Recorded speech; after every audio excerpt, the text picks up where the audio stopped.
O silêncio no pequeno apartamento era uma presença física, uma força que pressionava os ombros de Elisa, 34 anos, tornando-os ainda mais pesados do que a fadiga crônica que se instalara em seus ossos. O ar carregava um cheiro denso de mofo e de uma tristeza antiga, impregnado nas paredes amareladas e descascadas do cômodo único que acumulava as funções de quarto, sala e cozinha. Sua máquina de costura, a fiel companheira de ofício, jazia coberta por um lençol fino, uma relíquia silenciosa e inútil, como um monumento a uma vida que não existia mais. Uma vida que se esvaiu junto com Ricardo, seu marido. A morte dele não levara apenas o som de sua risada ou o calor de seu abraço. Levara a estabilidade, a segurança, o chão firme sob seus pés. As dívidas do hospital, uma montanha de papel timbrado e números frios, haviam devorado cada centavo economizado, cada fiapo de sonho. Agora, só restava o vazio. Ela deslizou os dedos pela fotografia gasta na mesa de cabeceira, o rosto sorridente de Ricardo, congelado em um futuro que jamais chegaria. Um soluço seco arranhou sua garganta, mas ela o forçou para baixo. Não podia se dar ao luxo de chorar. Lágrimas não pagavam as contas.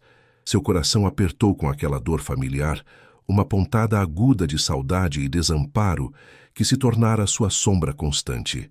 O único som era o gotejar insistente da torneira da pia. Cada gota um prego sendo martelado no caixão de sua esperança. Sobre a mesa de madeira manchada, ao lado da fotografia, repousava o arauto do Apocalipse. Uma única folha de papel dobrada, a ordem de despejo.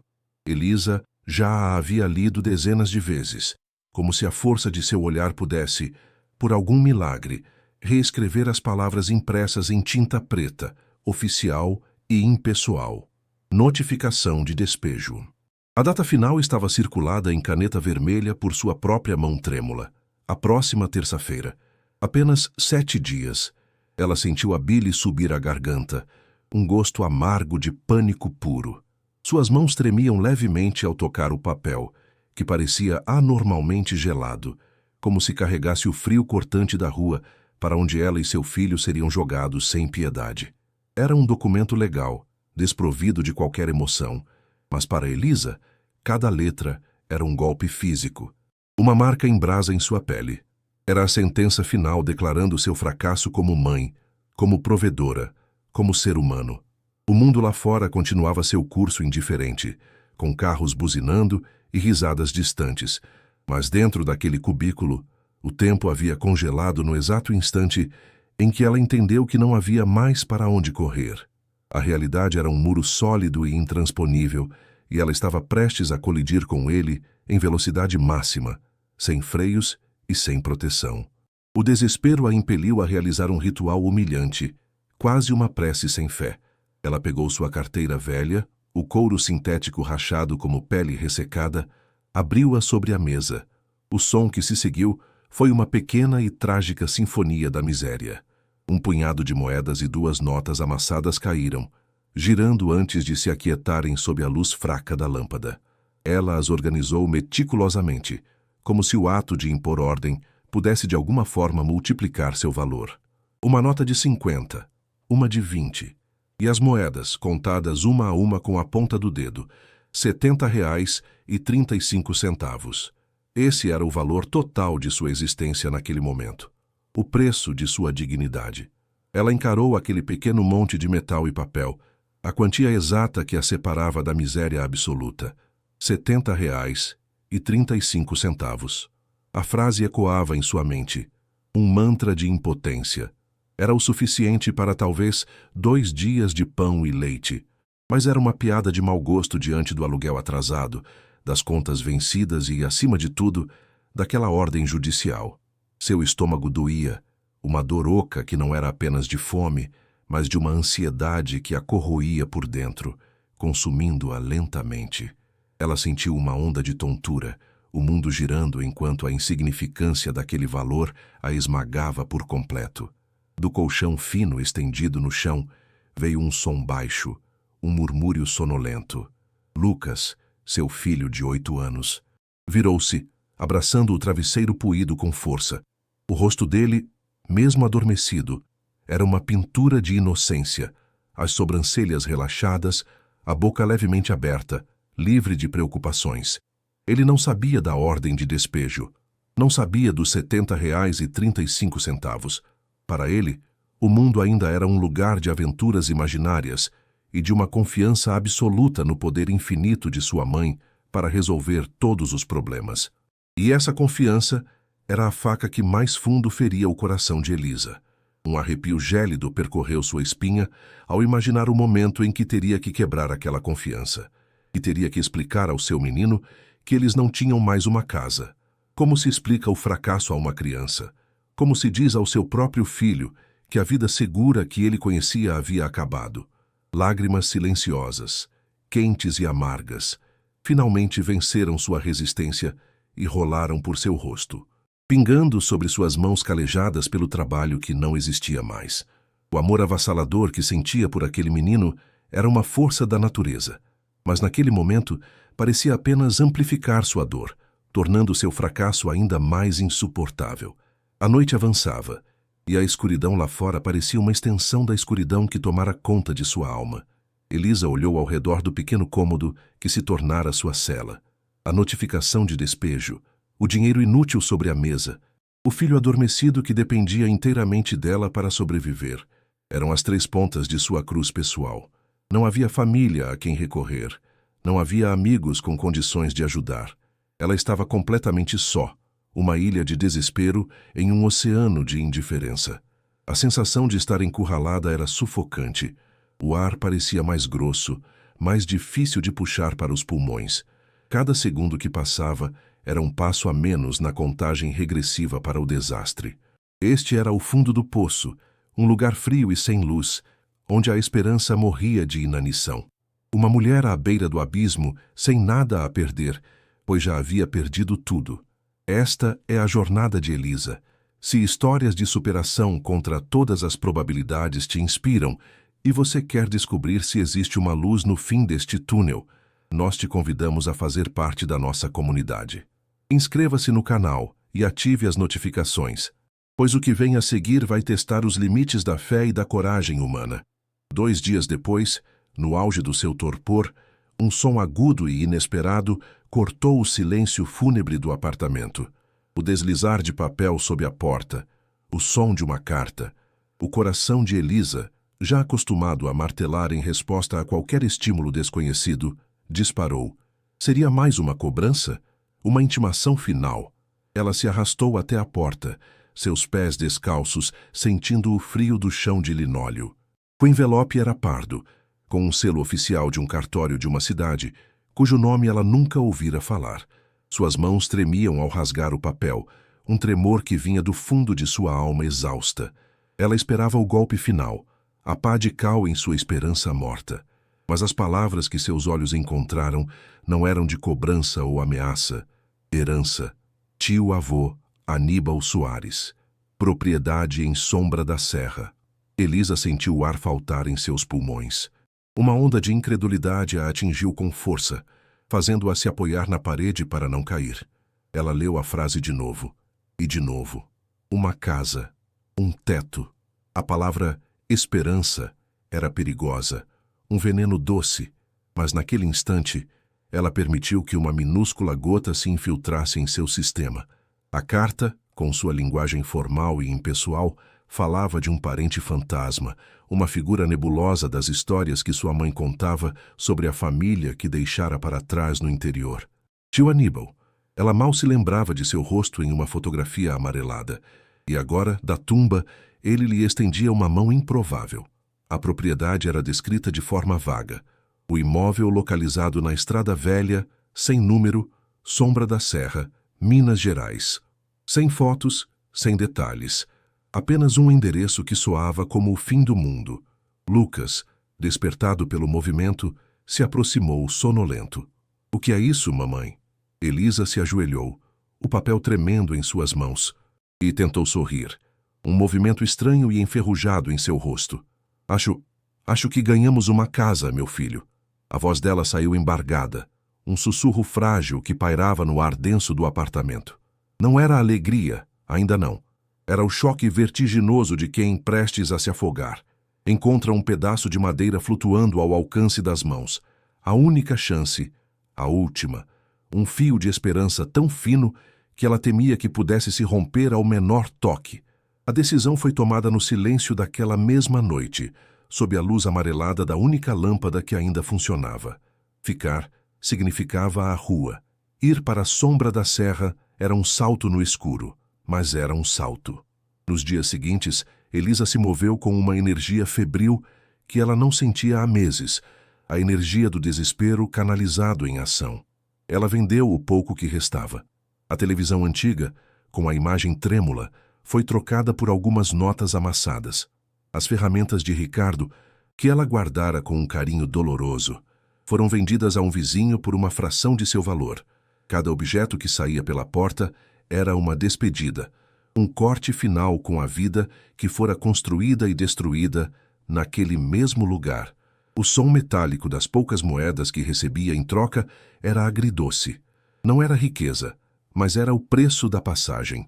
Era o som da fuga, a trilha sonora de sua aposta desesperada em um futuro desconhecido, em um nome de cidade que soava a presságio e promessa na mesma medida. Ela sentiu o coração apertar ao se desfazer de cada item, mas empurrou a dor para o fundo. Não havia espaço para sentimentalismo. O momento mais difícil foi a despedida de sua máquina de costura. A Singer preta, pesada e robusta, fora sua ferramenta de trabalho, sua fonte de orgulho, a extensão de suas próprias mãos. Era pesada demais para levar. Um luxo impossível para quem viajava apenas com o essencial. Ela passou os dedos pela superfície fria do metal, traçando os ornamentos dourados desbotados pelo tempo.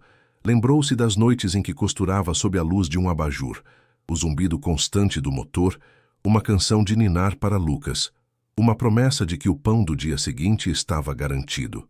Agora, ela a cobria com um lençol, como se estivesse velando um corpo. Uma lágrima solitária e quente escorreu por seu rosto e pingou sobre o tecido. Era o enterro de sua identidade como costureira, o sacrifício final no altar da sobrevivência.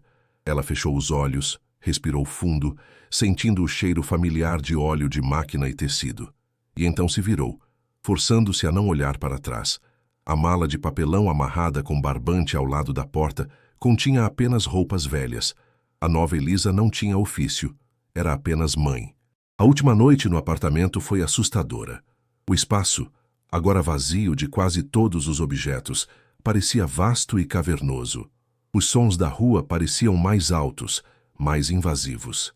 Cada eco dentro do cômodo era um lembrete fantasmagórico da vida que se fora. Elisa e Lucas comeram pão com manteiga sentados no chão, usando a mala como mesa. Para Lucas, de 8 anos, tudo aquilo era uma grande aventura. A casa nova vai ter quintal, mãe? Para eu correr? Elisa forçava um sorriso e dizia que sim, sentindo a náusea da mentira subir à sua garganta. A culpa era um peso físico em seu peito. Como ela podia alimentar a fantasia de seu filho quando seu próprio coração estava congelado de pavor? Mais tarde, com Lucas adormecido no colchão no chão, ela ficou sentada no escuro, ouvindo a cidade respirar lá fora. O gotejar da torneira, que antes a enlouquecia, agora soava como um metrônomo contando os últimos segundos de sua vida antiga. A incerteza do amanhã era uma presença física na escuridão, uma criatura de sombras que a observava, esperando para ver se ela teria coragem de seguir em frente. A rodoviária na madrugada era um purgatório de sons e cheiros. O ar era pesado, uma mistura nauseante de fumaça de diesel, café velho e o suor de centenas de corpos em trânsito. O barulho era uma cacofonia de anúncios pelo alto-falante. Rodas de malas, choros de crianças e despedidas apressadas.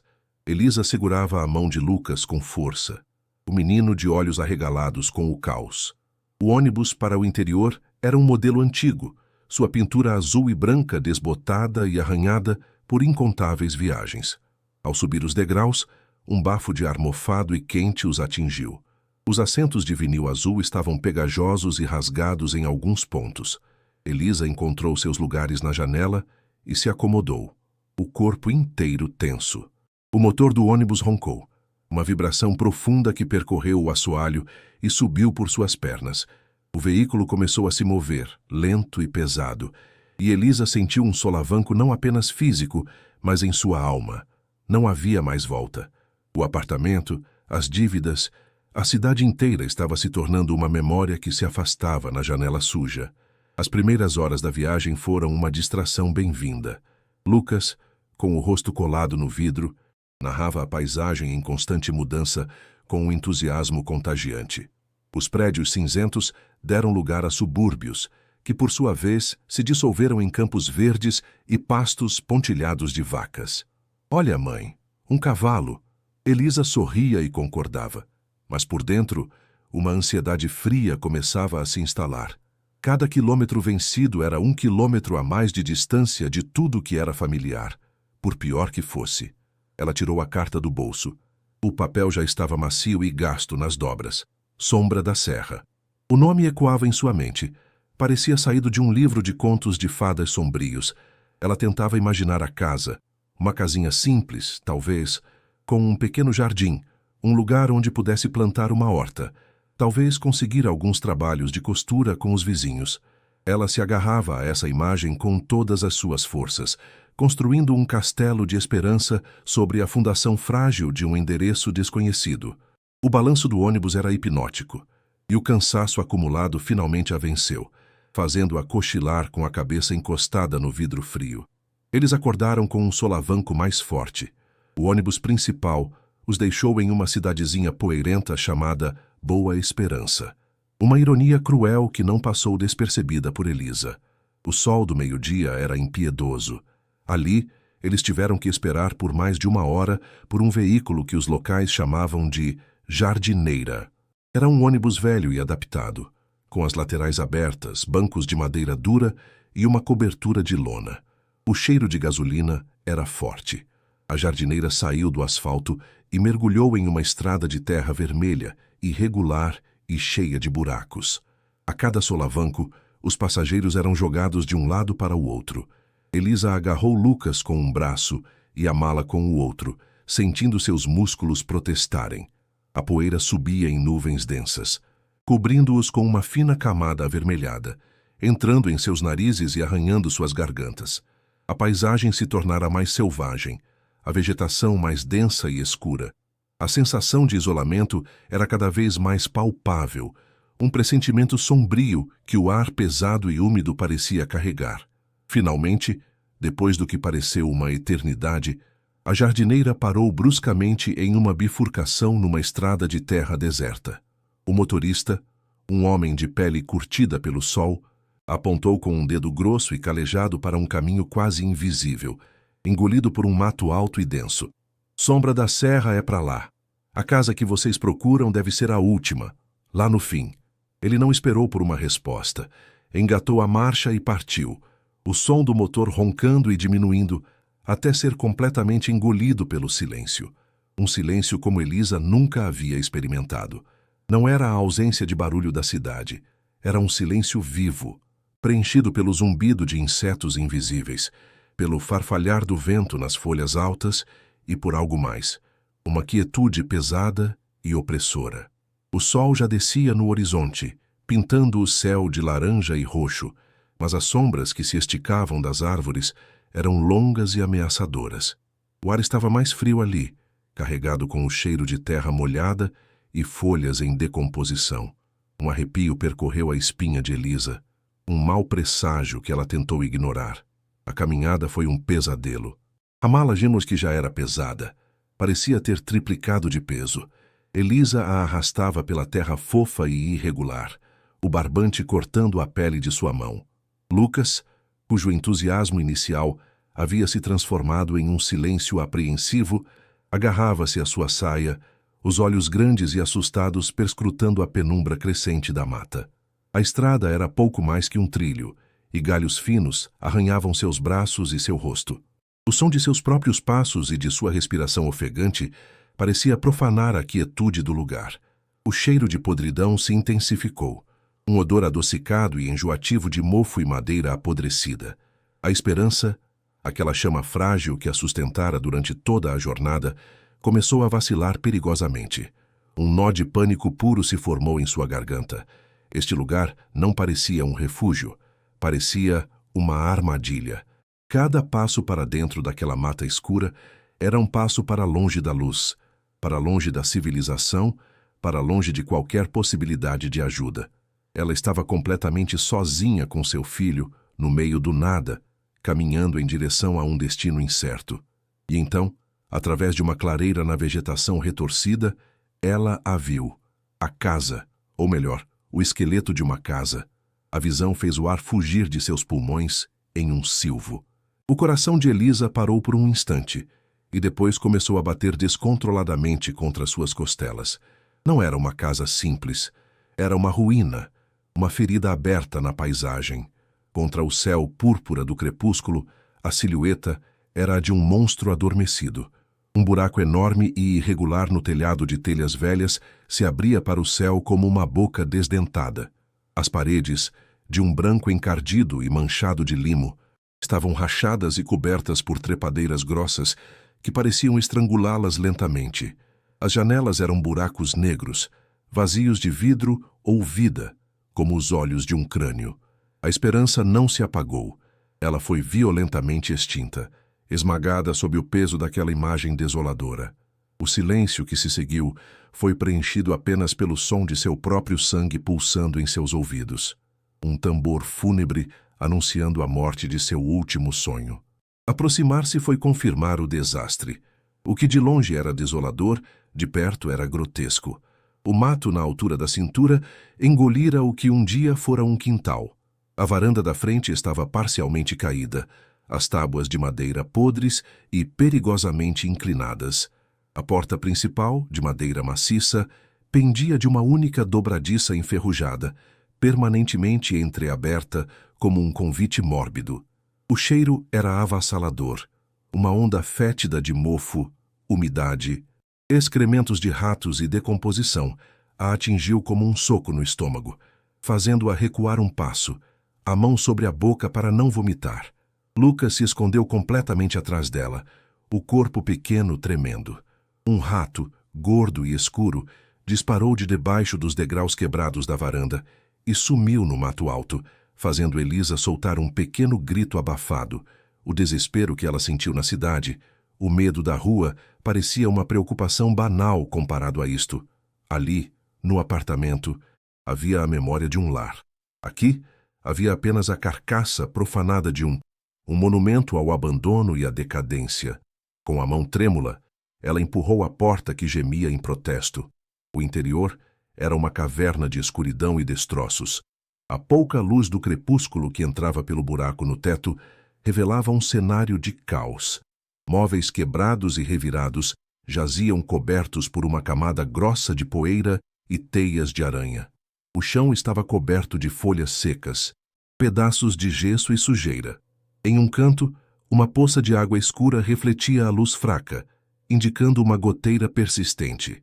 O som de água pingando ecoava em algum lugar mais fundo na casa, uma tortura lenta e constante.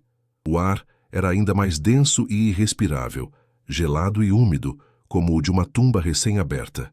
Elisa sentiu a bile subir à garganta. Ela havia trocado a ameaça da rua por um abrigo que era, em todos os sentidos, pior. Pelo menos na rua haveria o céu, o ar, outras pessoas. Aqui havia apenas escuridão, solidão e o cheiro da morte lenta de todas as coisas. A casa não era um presente. Era uma maldição. A mala de papelão, seu último elo com o mundo que deixara para trás, escorregou de sua mão dormente. O som do baque surdo no chão sujo foi o ponto final de sua jornada. Toda a força que a impulsionara, toda a adrenalina que a mantivera de pé, simplesmente se esvaiu de seu corpo. Suas pernas fraquejaram.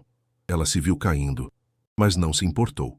O cansaço era absoluto, uma força gravitacional que a puxava para o chão, para a sujeira, para o esquecimento. Foi então que o som de um soluço cortou sua paralisia. Lucas, seu menino estava chorando, um choro baixo e aterrorizado, o som mais desolador que ela já ouvira em sua vida. Ele não estava mais se escondendo atrás dela. Estava ao seu lado, as mãozinhas puxando sua blusa, o rosto molhado de lágrimas de puro medo. Naquele instante, a compreensão a esmagou com o peso de uma montanha. Ela o havia arrastado para aquele pesadelo. Sua única esperança se revelara a pior de todas as armadilhas. Ela desabou de joelhos no limiar da porta apodrecida.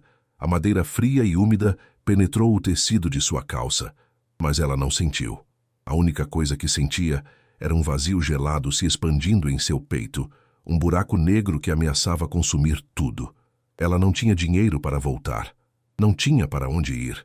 Estava presa naquele fim de mundo, em uma casa que desmoronava sobre suas cabeças, com uma criança apavorada que dependia dela para tudo. A sensação de fracasso era total, sufocante. Ela olhou para as paredes escuras que pareciam se fechar sobre ela, para o rosto assustado de seu filho, para a escuridão que avançava do lado de fora e de dentro. Uma onda de desespero puro, mais profundo e mais sombrio do que qualquer coisa que já sentira, a envolveu. Não havia mais lágrimas, apenas uma dormência fria, o fundo do poço. Ela finalmente havia chegado, e era um lugar silencioso, escuro e terrivelmente mais profundo do que ela jamais poderia ter imaginado. Os primeiros dias foram um borrão de sobrevivência brutal. Elisa escolheu o que parecia ser um antigo quarto de costura, o cômodo menos danificado, com apenas uma pequena goteira no canto e uma janela cujos vidros, embora rachados, ainda se mantinham no lugar. O desespero se transformou em uma energia raivosa, uma fúria contra a sujeira e o abandono. Com um pedaço de pano rasgado e água da chuva coletada em um balde enferrujado, ela começou a guerra. Esfregou o chão, as paredes, limpando décadas de poeira e teias de aranha que pareciam ter a consistência de algodão sujo. O cheiro de mofo era um inimigo físico que ela combatia com o vigor de quem luta pela própria vida. Enquanto limpava, seu corpo doía, mas sua mente encontrava um estranho alívio no trabalho físico e repetitivo.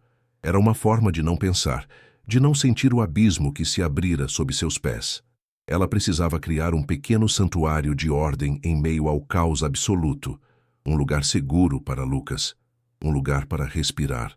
Enquanto Elisa se concentrava na tarefa hercúlea de tornar um canto da ruína habitável, Lucas, após o choque inicial, começou a explorar o novo e estranho domínio. Para uma criança de 8 anos, o medo rapidamente dava lugar à curiosidade. A casa em ruínas era um castelo assombrado, um navio pirata naufragado, um labirinto cheio de segredos. Ele vasculhava os cômodos proibidos, pulando sobre os móveis quebrados e assustando os lagartos que corriam pelas paredes. Sua imaginação fértil transformava os perigos em aventuras. Elisa, embora apavorada com a possibilidade de ele se machucar, sabia que não podia mantê-lo preso ao seu lado. O som de sua risada ocasional, ecoando pelos corredores vazios, era um bálsamo para a alma ferida dela, um lembrete de que a vida, teimosa e resiliente, insistia em continuar. Foi em uma dessas expedições infantis, no quarto que Elisa estava limpando, que o destino finalmente decidiu intervir, não com uma mão salvadora, mas com um dedo curioso. Mãe, olha isso. A voz de Lucas cortou o silêncio da tarde, carregada de uma excitação infantil. Elisa se virou, o coração dando um salto de susto, sempre esperando o pior. Ele estava agachado no canto mais distante do cômodo, batendo com o pé em uma das tábuas do assoalho de madeira escura. E então, ela ouviu. Em vez do som maciço e surdo das outras tábuas, aquela emitia um som diferente. Um som oco e profundo, como um tambor abafado.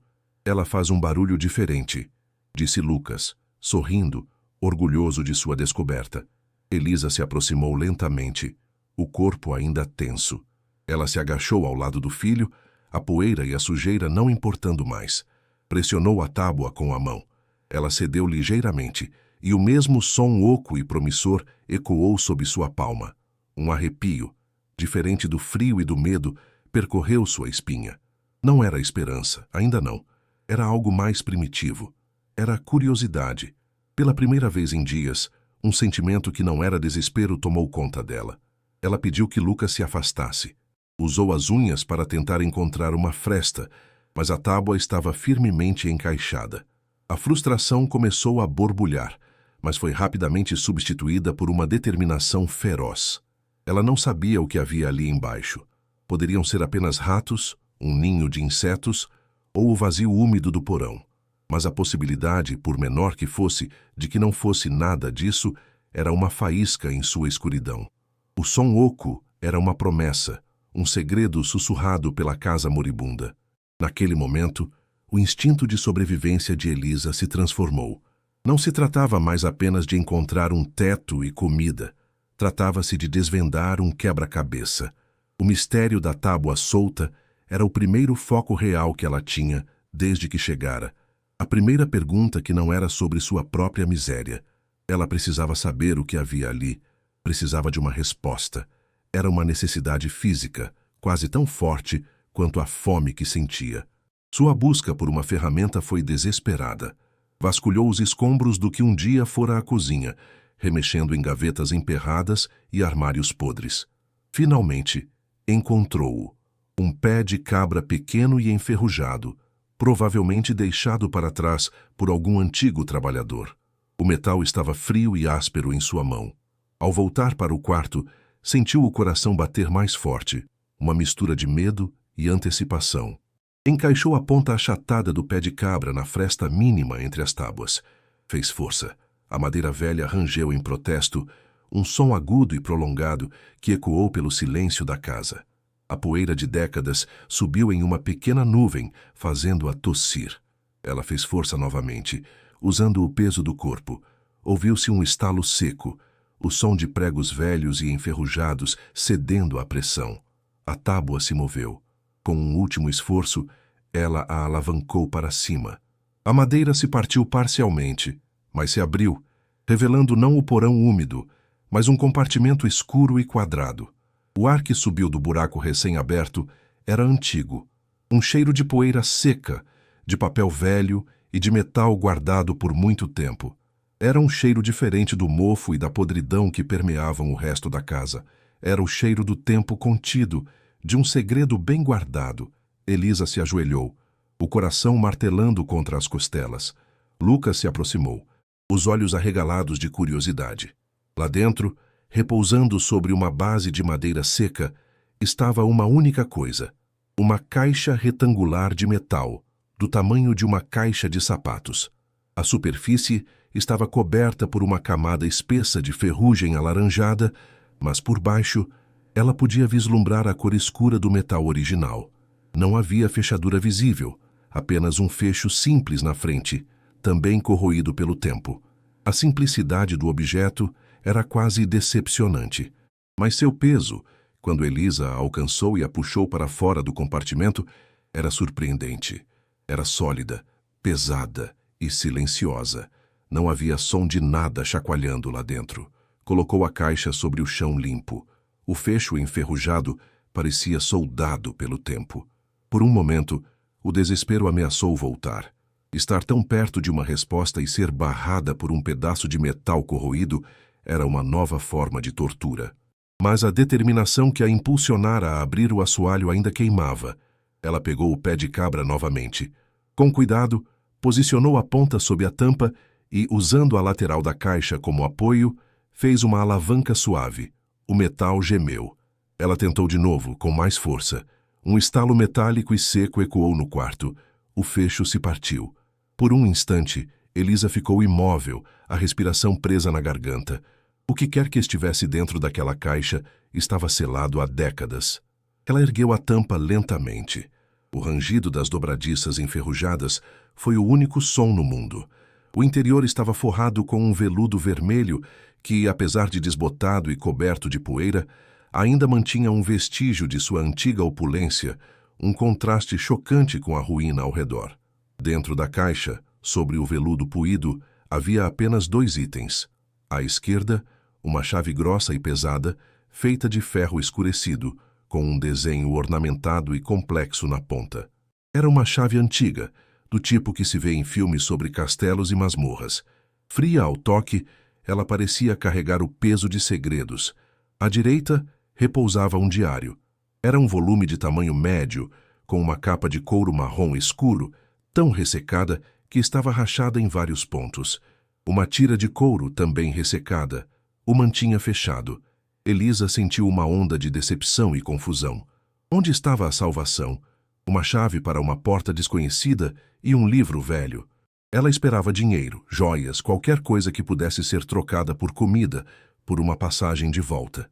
A realidade daqueles dois objetos parecia um enigma cruel, mais uma camada de mistério em vez de uma solução.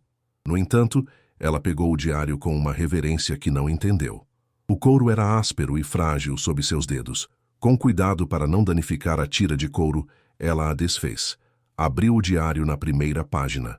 A caligrafia era elegante, mas um pouco tremida. Feita com uma caneta tinteiro de tinta preta, agora desbotada para um tom de sépia. As palavras eram claras. Propriedade de Otávio Guedes, Sombra da Serra, janeiro de 1972. Elisa franziu a testa. Otávio Guedes, não Aníbal Soares. Otávio era seu avô, o pai de sua mãe, o homem de quem ela só conhecia o nome e uma única fotografia desbotada. O homem que, segundo as histórias da família, havia abandonado tudo e desaparecido, morrendo de uma doença misteriosa no exílio. A casa não era de seu tio-avô, era de seu avô. A carta do cartório estava errada, ou simplificava uma história muito mais complexa. Um arrepio percorreu seus braços. Este não era apenas um diário velho. Era a voz de seu avô, um fantasma de seu passado familiar, falando com ela através do tempo. O mistério se aprofundou instantaneamente. Seu olhar se voltou para a chave de ferro. Era pesada em sua mão. Se o diário era a história, a chave era a porta para ela. Mas qual porta? Elisa se levantou, a mente girando. Deixou o diário cuidadosamente no chão e começou a vasculhar a casa, não mais como uma sobrevivente limpando um abrigo, mas como uma detetive em busca de uma fechadura. Testou a chave na porta dos fundos, nas portas dos quartos, em um velho armário de madeira maciça, cujo interior estava vazio e cheirava a naftalina. Nada. A chave não se encaixava em nenhuma das fechaduras convencionais. A frustração começou a crescer novamente. Foi então que ela se lembrou de uma porta baixa e reforçada que vira no corredor dos fundos, uma que ela havia ignorado por estar trancada com um cadeado moderno e enferrujado, além de ter o chão à sua frente coberto por uma poça de água escura e parada. Era a única porta que ainda não havia tentado. A porta do porão. Com o pé de cabra, ela estourou o cadeado moderno com facilidade surpreendente. O metal barato se partiu com um estalo. A porta de madeira maciça, no entanto, estava trancada por dentro com algo muito mais antigo. No centro, havia um buraco de fechadura grande e ornamentado, exatamente do mesmo formato da chave de ferro. Um tremor de excitação a percorreu. Era ali. Mas um novo obstáculo se impunha, muito mais assustador. Ao abrir a porta, uma onda de ar gelado e fétido subiu, trazendo consigo um cheiro insuportável de água parada e mofo negro. A escada de pedra que descia para a escuridão estava submersa. A água escura e oleosa chegava até o quarto degrau, bloqueando completamente o acesso. A luz da porta revelava uma superfície imóvel e opaca, como óleo cru, com detritos flutuando nela. O porão estava inundado. O desespero, seu velho companheiro, voltou com força total. A resposta estava ali, a centímetros de distância, mas submersa e inacessível. Ela se sentou nos degraus secos, o corpo tremendo, a chave de ferro pesada e inútil em sua mão. A náusea subiu à sua garganta. Chorar parecia a única resposta lógica. Era mais um beco sem saída, mais uma piada cruel do destino. Ela pensou em Lucas, brincando inocentemente no quarto, alheio à montanha-russa de esperança e decepção que sua mãe enfrentava. Pensou nos R$ 70 que gastara, em tudo que vendera para chegar àquele inferno alagado. A raiva começou a queimar em seu peito, uma brasa quente sob a cinza fria do desespero. Raiva de seu avô por criar aquele enigma, raiva de seu tio-avô por morrer e deixá-la naquela situação, raiva da casa, da água, do mundo. E então a raiva se cristalizou em algo novo, determinação, uma teimosia fria e cortante. A água era um problema, e problemas podiam ser resolvidos. Ela não viera até aqui para ser derrotada por um porão inundado. Ela iria entrar, custe o que custar. O plano era insano, nascido do puro desespero. Ela precisava esvaziar o porão. Encontrou 2 baldes de metal enferrujados nos fundos da casa. Um deles tinha um furo que ela remendou toscamente com um pedaço de pano e barro. E então o trabalho começou. Desceu os primeiros degraus até a beirada da água fria. O cheiro era revoltante. Mergulhou o primeiro balde. A água era pesada e gelada, chocando sua pele. Puxou o balde para cima, os músculos de seus braços e costas protestando com a tensão. Carregou o balde pesado para fora e despejou a água escura no mato. O som do líquido batendo contra a terra era um pequeno marco de progresso. E então ela voltou. Mergulhou o balde, puxou, carregou, despejou, de novo e de novo. Era um trabalho esgotante, desumano, uma versão moderna e solitária do mito de Sísifo.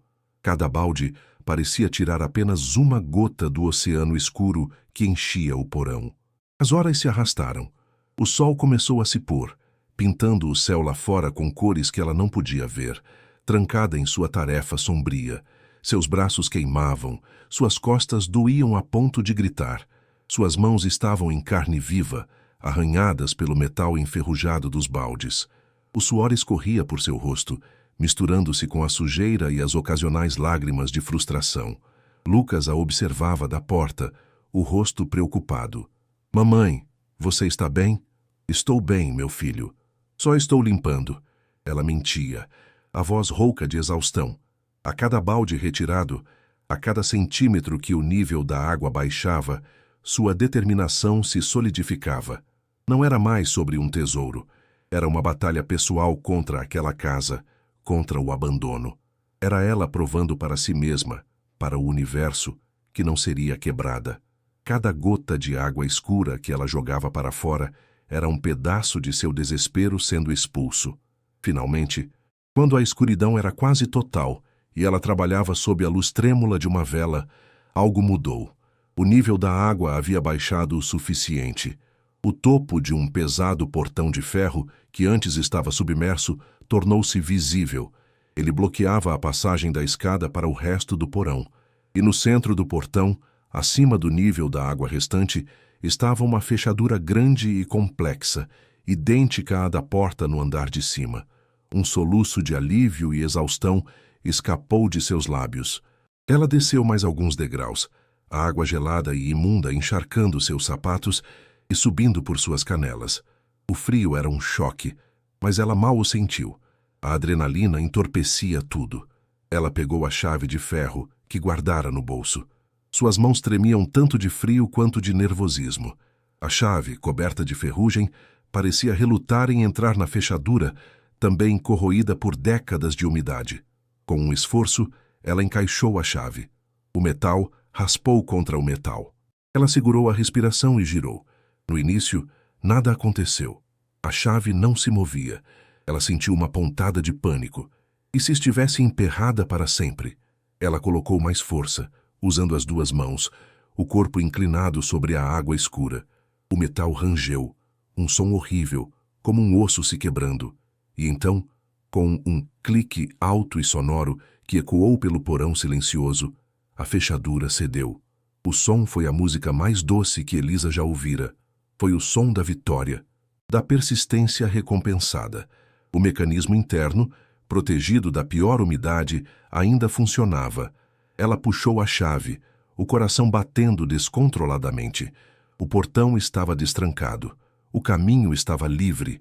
O que quer que seu avô tivesse escondido estava do outro lado daquela barreira de ferro. Reunindo o que restava de suas forças, ela empurrou o pesado portão de ferro. As dobradiças, enferrujadas e sem uso por meio século, protestaram com um gemido longo e agonizante. Um grito de metal que parecia rasgar o próprio tecido do tempo.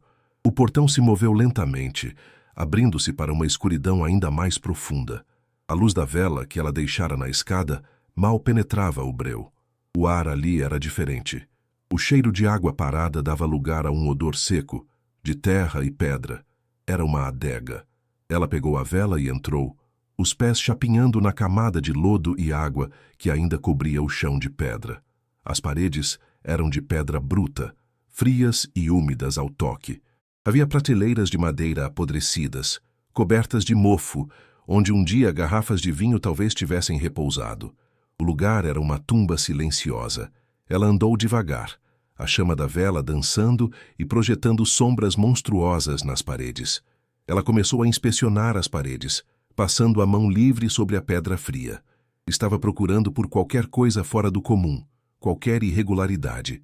Foi em uma parede lateral, atrás do que restava de uma grande prateleira de madeira, que ela sentiu. Uma seção da parede soava diferente quando ela batia com os nós dos dedos, enquanto as outras pedras emitiam um som sólido, denso. Aquela parte soava oca, oca, o mesmo som promissor da tábua do assoalho. O coração dela disparou. Usando a ponta do pé de cabra, que trouxera consigo, começou a forçar o rejunte entre os tijolos que pareciam mais soltos. O cimento velho se esfarelou como areia. Com um pouco de esforço, o primeiro tijolo cedeu e ela o puxou para fora. Depois outro. E mais outro. Atrás da parede falsa, havia um nicho escuro, um buraco negro na alvenaria. A chama da vela tremelicou, como se estivesse com medo do que estava ali dentro. Apontando a luz da vela para dentro do buraco, ela viu. Não era um baú do tesouro, como nos contos de fadas. Eram 3 maletas de couro escuro, do tipo que os médicos ou homens de negócios usavam antigamente. Estavam empilhadas, cobertas por uma camada de poeira, mas notavelmente bem preservadas, protegidas da umidade pela parede falsa. Ela as puxou para fora, uma de cada vez. Eram pesadas, surpreendentemente pesadas. O couro estava ressecado, mas intacto. Os fechos de latão estavam manchados, mas não enferrujados. Ela as arrastou para perto da escada, para a luz mais forte. Ajoelhou-se no chão imundo, a respiração suspensa, o corpo inteiro tremendo de uma mistura de exaustão, frio e uma expectativa quase insuportável. Abriu os fechos da primeira maleta. O som dos cliques do metal foi nítido e alto no silêncio da adega. Levantou a tampa e seu coração parou. A luz da vela incidiu sobre a superfície e explodiu em 1000 reflexos dourados. A maleta estava abarrotada de barras de ouro. Pequenos lingotes, empilhados de forma organizada, brilhando com um fulgor quente e pesado que parecia absorver e devolver a luz. O brilho era tão intenso, tão irreal, que por um momento Elisa pensou estar alucinando, que a exaustão e a fome finalmente haviam quebrado sua mente. Ela estendeu a mão trêmula, os dedos roçando a superfície lisa e fria de uma das barras. Era real, sólida, pesada. Ela a pegou. O peso em sua mão era a prova irrefutável. Era ouro, mais ouro do que ela poderia imaginar em seus sonhos mais delirantes. Lágrimas brotaram em seus olhos, mas não eram de tristeza ou desespero. Eram de choque, de incredulidade. Um som gutural, uma mistura de riso e soluço, escapou de sua garganta. Ela estava ajoelhada na lama, em uma casa em ruínas, segurando uma fortuna inimaginável. Com as mãos ainda tremendo, ela abriu a segunda maleta. Mais ouro, barras e mais barras, perfeitamente arrumadas. A quantidade era estonteante, obscena. Aquilo não era uma economia, era um tesouro. Ela se sentiu tonta, o mundo girando ao seu redor. A realidade se desfazia e se refazia em uma nova forma que ela não conseguia compreender. Finalmente, abriu a terceira maleta. Esta não continha ouro. Dentro, sobre um forro de veludo negro, havia um pequeno saco de lona amarrado com um cordão. Com os dedos dormentes, ela desfez o nó e virou o conteúdo sobre a tampa da maleta. Não eram moedas, eram pedras. Pedras opacas, de formas irregulares, com um brilho oleoso sob a luz da vela.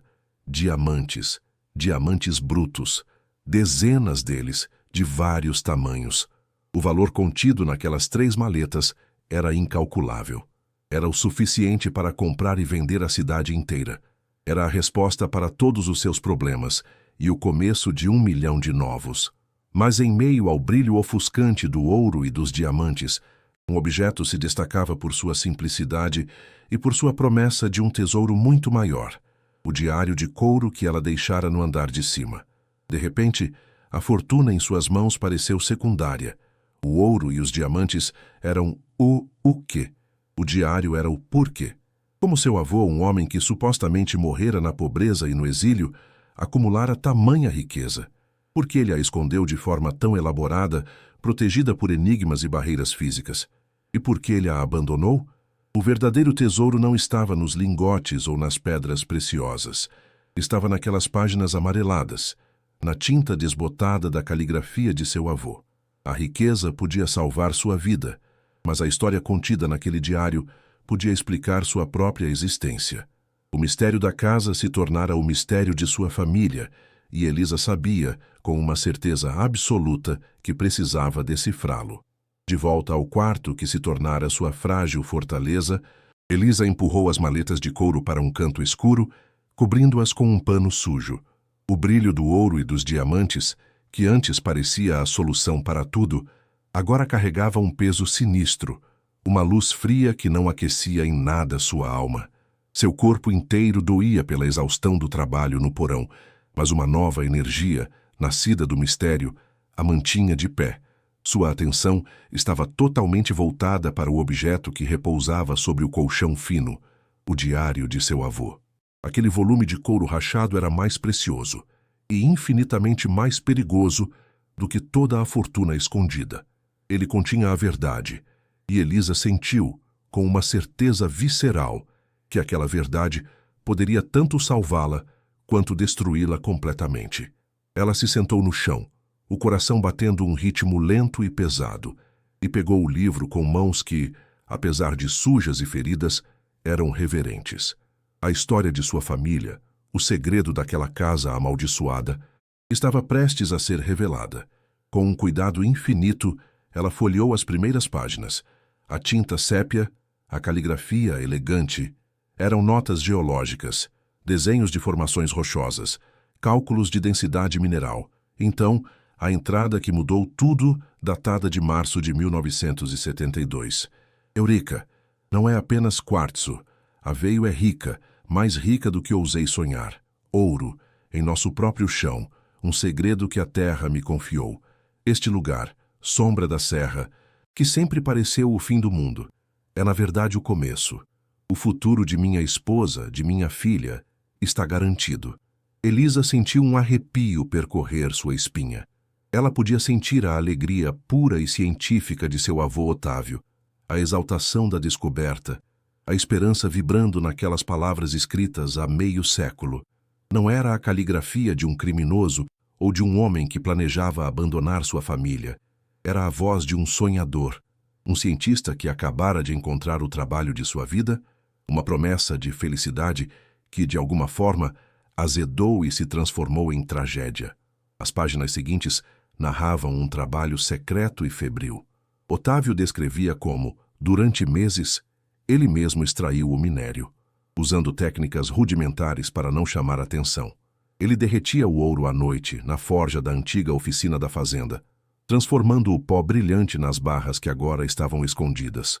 Cada lingote, ele escreveu, é uma hora a menos de preocupação para o futuro de minha pequena Laura, referindo-se à mãe de Elisa.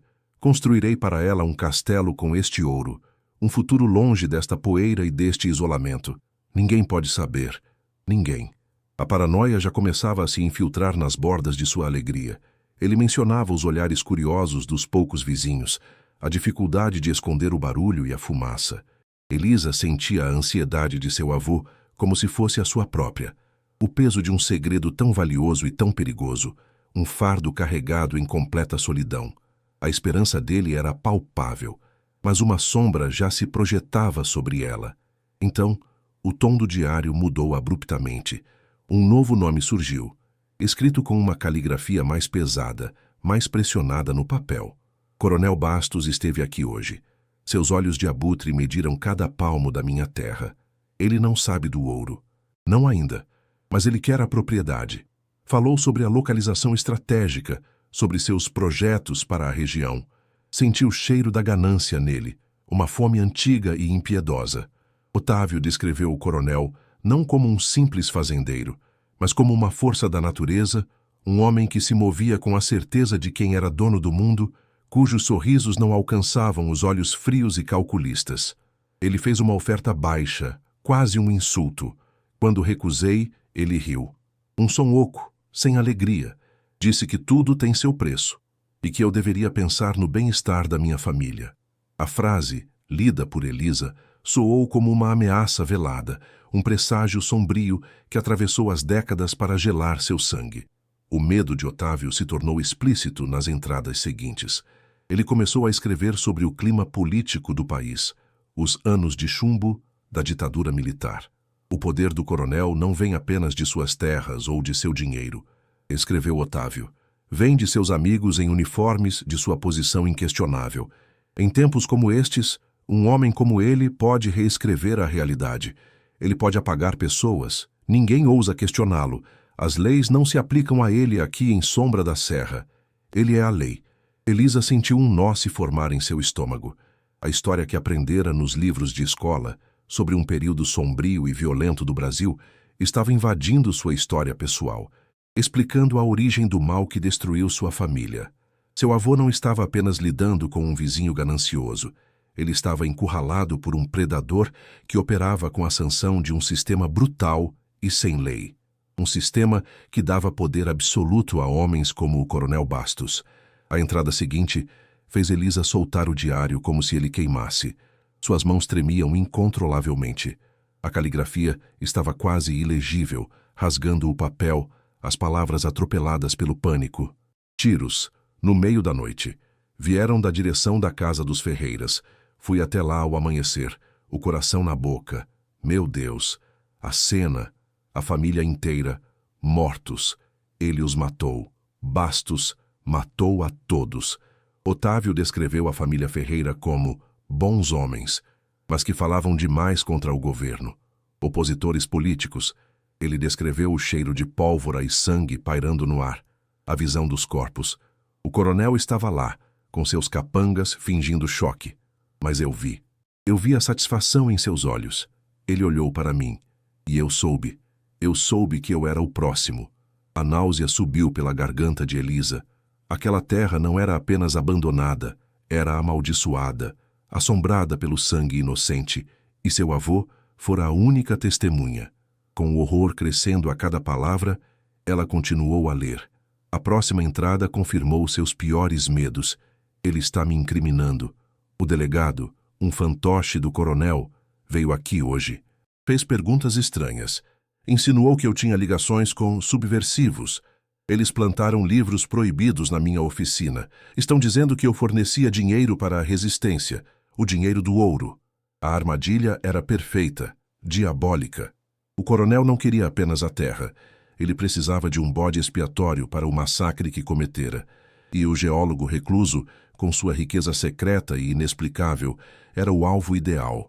Otávio seria acusado de financiar os opositores que ele mesmo havia assassinado. E sua terra, agora ligada a um crime político, seria facilmente confiscada ou comprada por uma ninharia pelo próprio coronel. O plano era genial em sua crueldade. Elisa sentiu o ar faltar, a magnitude da injustiça a esmagando. Seu avô nunca tivera uma chance. As últimas páginas eram um manual de instruções desesperado, escrito para um leitor que talvez nunca existisse. Tenho que fugir. Eles virão por mim a qualquer momento. Escondi o ouro e este diário. A adega, a parede falsa. É a única prova que tenho. É a minha voz quando eu for silenciado. Não posso levar o ouro. Seria a prova da culpa que eles querem me imputar. Tenho que deixá-lo para trás, junto com a verdade. A última frase era um apelo que atravessou o tempo e atingiu Elisa diretamente no coração.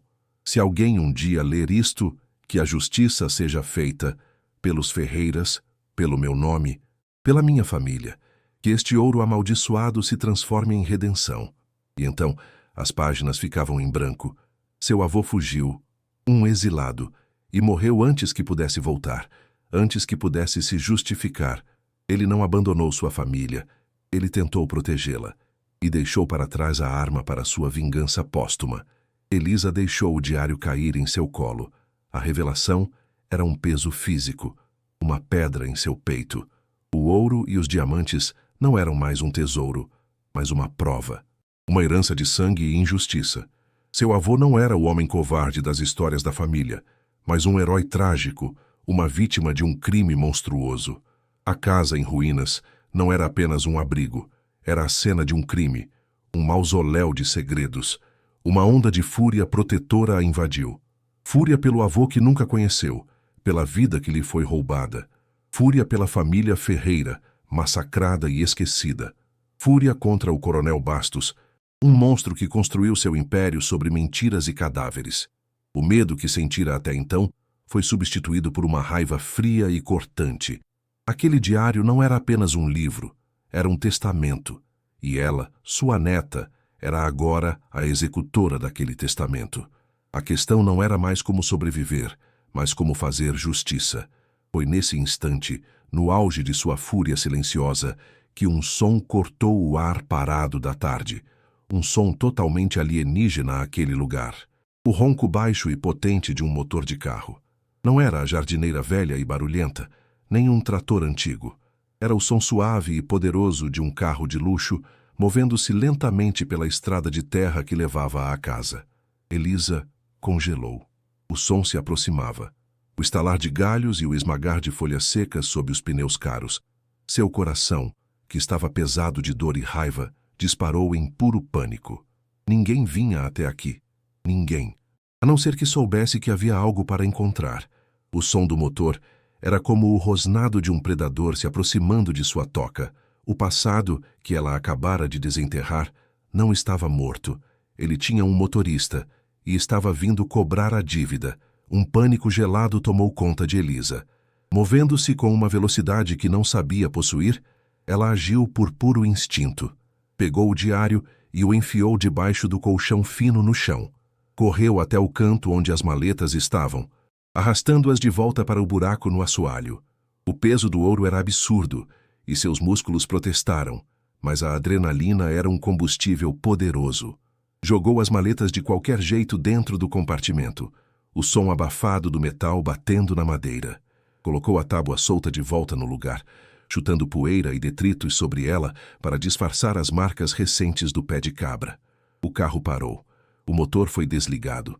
O silêncio que se seguiu foi mais aterrorizante do que o barulho. Ela ouviu uma porta de carro bater. Passos. Passos lentos e deliberados sobre a terra e as folhas secas, vindo em direção à porta da frente. Seu coração martelava em seus ouvidos.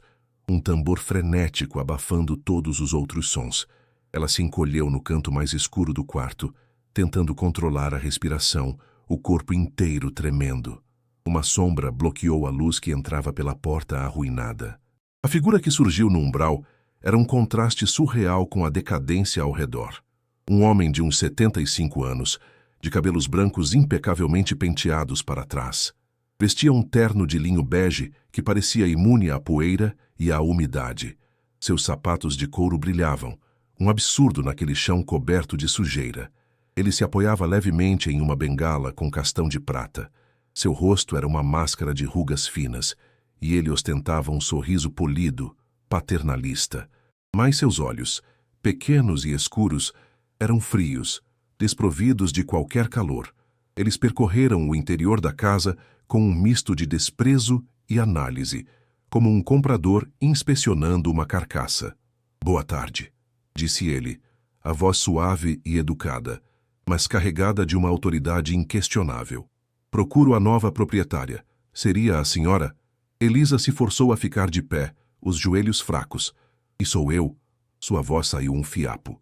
O homem entrou, seus sapatos caros evitando cuidadosamente os piores destroços no chão. "Um prazer. Sou o Dr. Almeida. Minha família possui terras por aqui há gerações.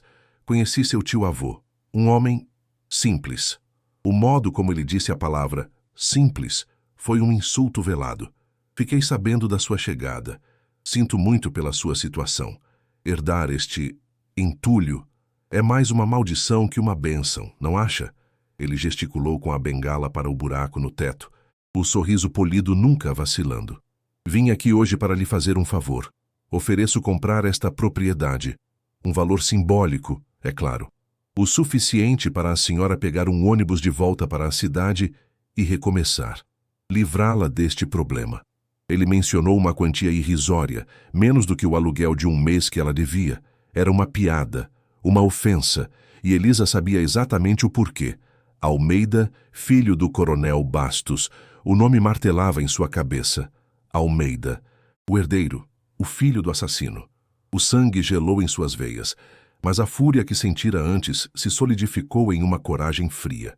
Ela olhou diretamente para os olhos do Dr. Almeida, a máscara de viúva assustada e desamparada caindo por um instante. Agradeço a oferta, doutor, disse ela, surpresa com a firmeza de sua própria voz. Mas eu não estou vendendo. O silêncio que se seguiu foi pesado, denso. O sorriso no rosto de Almeida vacilou por uma fração de segundo. Uma microexpressão de surpresa e irritação, rapidamente contida. Ele a estudou por um momento, a cabeça levemente inclinada, e o sorriso que voltou era diferente. Mais fino, mais frio, predatório. Ele deu um passo em sua direção, o ar ao redor dele parecendo gelar. Uma mulher corajosa, ele murmurou, a voz ainda suave, mas agora com um fio de aço por baixo. Mas talvez imprudente. Esta casa não é um lugar seguro. Minha senhora, ele se aproximou da janela rachada, olhando para o mato denso lá fora. Dizem que este lugar tem seus fantasmas, histórias antigas, sabe? Tragédias, pessoas que se meteram onde não deviam. Ele se virou para encará-la. O sorriso agora apenas uma linha fina em seus lábios. E lugares abandonados como este são perigosos. O telhado pode desabar de vez. Pode haver um incêndio. Cobras.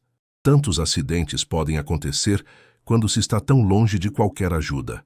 A ameaça não era mais velada, era explícita, entregue com a calma arrepiante de um homem acostumado a ter suas vontades feitas. Um homem que via a vida humana como um obstáculo descartável. Ele bateu a ponta da bengala levemente no chão, o som ecoando no silêncio tenso. Pense bem na minha oferta. É o melhor para a senhora e para o seu garoto. Ele se virou e saiu, deixando Elisa sozinha, paralisada. O veneno de suas palavras pairando no ar como um gás tóxico. O passado não era um fantasma. Era um monstro bem vivo e acabara de bater à sua porta. A poeira levantada pelos passos do Dr. Almeida ainda pairava no ar quando o som do motor de seu carro se afastou, sendo engolido pela floresta. Elisa ficou parada, o coração batendo descontroladamente, cada palavra da ameaça ecoando em sua mente. Ela estava sozinha, com seu filho, em uma casa em ruínas, sentada sobre uma fortuna em ouro e à prova de um crime terrível. E o filho do assassino sabia que ela estava ali. Ele não sabia sobre o diário, mas suspeitava. Ele a queria fora, a qualquer custo. O desespero de antes parecia quase doce em comparação com o terror gelado que agora a dominava. Ela tinha em mãos o poder para destruir um homem poderoso e vingar seu avô. Mas usar esse poder significaria colocar a si mesma e, pior, seu filho, na mira de um monstro. E agora, nós perguntamos a você. Se você estivesse no lugar de Elisa, o que faria? Guardaria o segredo para ficar com a fortuna e fugir, garantindo sua segurança, ou arriscaria sua vida e a de seu filho para buscar justiça pelas vítimas e limpar o nome de sua família? Deixe sua opinião nos comentários, pois a decisão que ela tomará a seguir selará seu destino. A ameaça do Dr. Almeida não se dissipou com o som do motor de seu carro. Pelo contrário, ela se solidificou no ar, tornando-se uma presença física e sufocante dentro da casa em ruínas.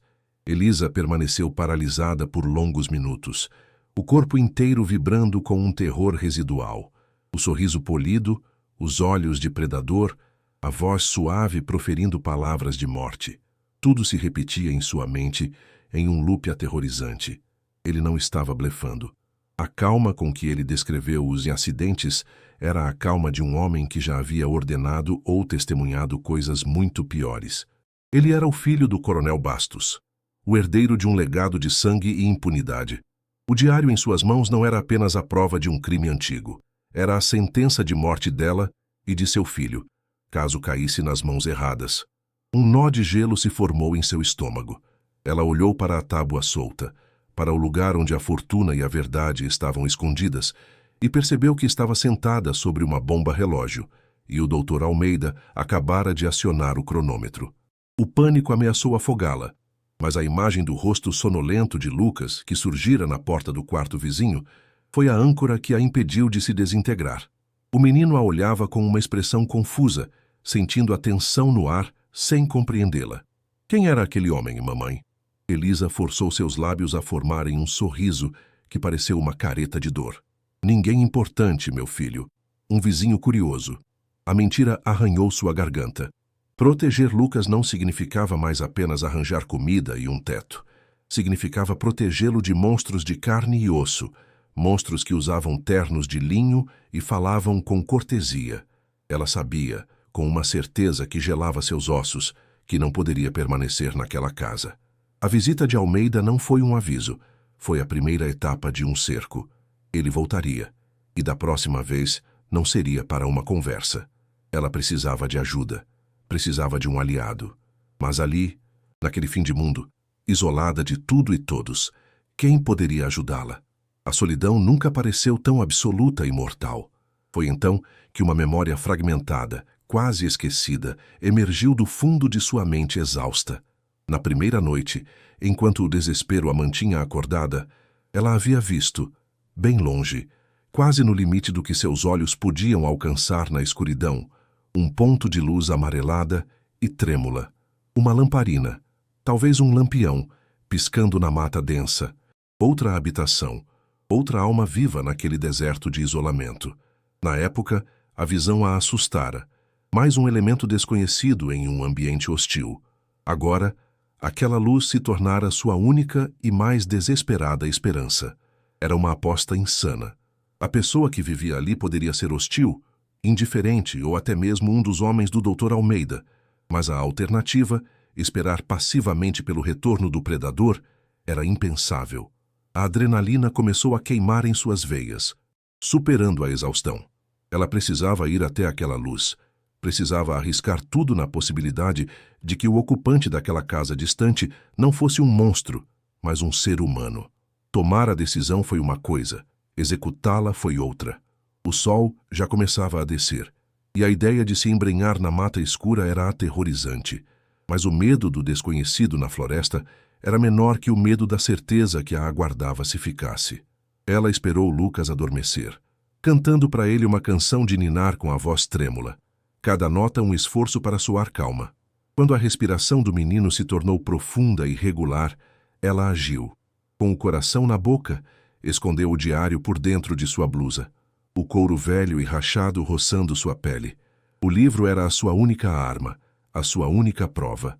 Deixou um beijo na testa de Lucas, um toque fantasmagórico. Mamãe, volta já, meu anjo, sussurrou, a promessa rasgando seu coração. Sair da casa em ruínas, deixando seu filho vulnerável para trás, foi o ato mais difícil de sua vida.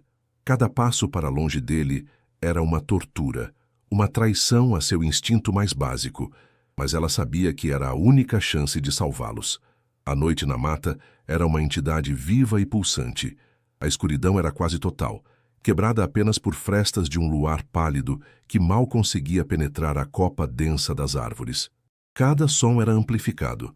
O estalar de um galho sob seus pés soava como um tiro. O pio de uma coruja era um lamento fantasmagórico. O zumbido dos insetos era uma sinfonia enervante. O ar era frio e carregado com o cheiro de terra úmida e folhas em decomposição. Galhos finos e invisíveis arranhavam seu rosto e seus braços, como dedos esqueléticos tentando detê-la.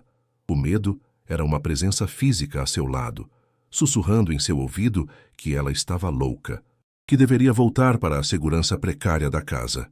Mas a imagem dos olhos frios de Almeida a impulsionava para a frente. Ela se guiava pela memória da direção da luz, tropeçando em raízes, o coração martelando descontroladamente contra as costelas, o diário pressionado contra seu peito como um escudo frágil.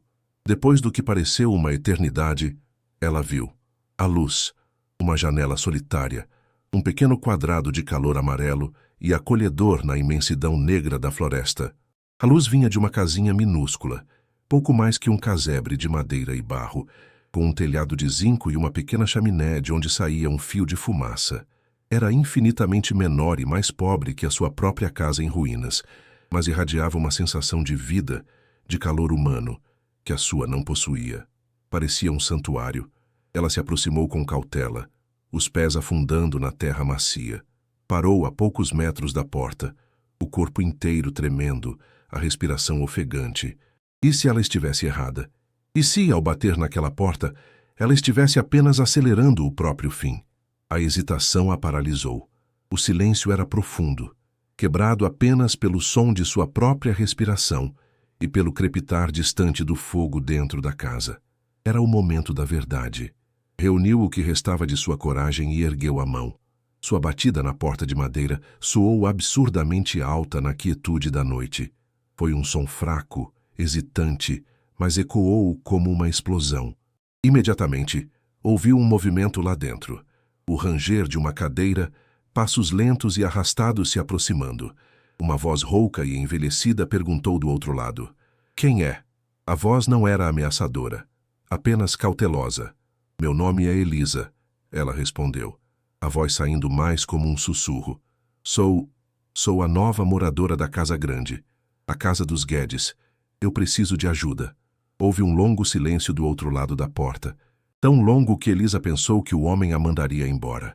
Então, ela ouviu o som de um ferrolho sendo puxado. A porta se abriu com um gemido baixo, revelando a figura que se tornaria seu único aliado.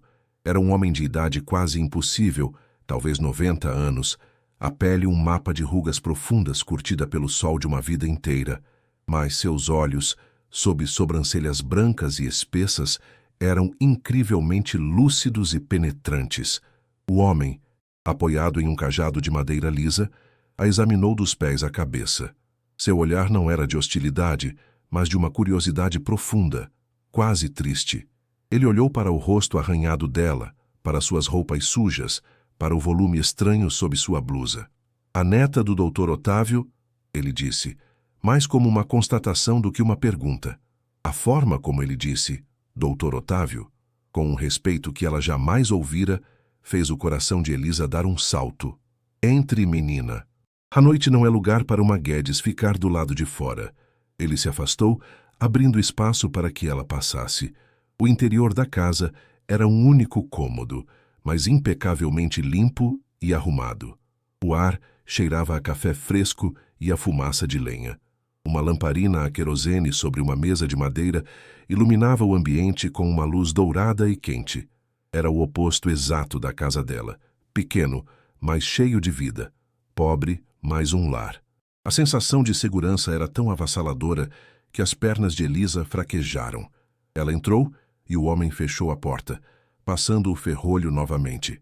O som do metal se encaixando pareceu selar o mundo perigoso do lado de fora. "Sente-se", disse ele, apontando para uma cadeira de balanço perto do pequeno fogão a lenha. "Sou Joaquim." Elisa sentou-se, o corpo inteiro tremendo, agora não mais de frio, mas de uma liberação de tensão que era quase dolorosa. Diante daquele velho senhor, cuja presença exalava uma calma ancestral, a barragem de controle que ela mantivera por dias finalmente se rompeu. Lágrimas quentes começaram a rolar por seu rosto, soluços silenciosos sacudindo seus ombros. Ela não disse nada, apenas puxou o diário de debaixo da blusa e o estendeu para ele com as mãos trêmulas. Seu Joaquim pegou o livro com uma delicadeza surpreendente para suas mãos calejadas e nodosas. Ele não precisou abri-lo. Reconheceu-o imediatamente. Um suspiro longo e pesado escapou de seus lábios, como se um peso que ele carregara por 50 anos tivesse finalmente encontrado seu lugar de repouso. "Eu sabia", ele sussurrou, passando os dedos enrugados pela capa de couro ressecada. "Eu sempre soube que seu avô tinha deixado alguma coisa para trás. Uma prova." Ele olhou para Elisa, e em seus olhos claros ela viu a história viva de Sombra da Serra. "Eu era quase um menino quando comecei a trabalhar para o Dr. Otávio. Ele não era um patrão, era um professor. Um homem bom, justo, o melhor homem que já conheci nesta terra amaldiçoada." Ele falou com uma convicção que apagou de vez qualquer dúvida que Elisa pudesse ter. Então, entre soluços, ela contou tudo. A carta, a viagem, a ruína da casa, a descoberta da tábua, o porão inundado, o ouro, o diário. Contou sobre a visita do Dr. Almeida, repetindo a ameaça palavra por palavra. Seu Joaquim ouviu em silêncio absoluto, o rosto uma máscara impenetrável de tristeza e fúria contida. A cada palavra dela era como se ele estivesse revivendo um pesadelo que nunca o havia abandonado de verdade. Quando Elisa terminou, esgotada e sem fôlego, um silêncio pesado preencheu o pequeno cômodo. Seu Joaquim continuava a olhar para o diário em seu colo, os olhos perdidos nas memórias. Almeida, ele cuspiu o nome como se fosse veneno. O filho do diabo, igualzinho ao pai, a mesma ganância, a mesma crueldade, só que disfarçada com roupas finas e palavras bonitas.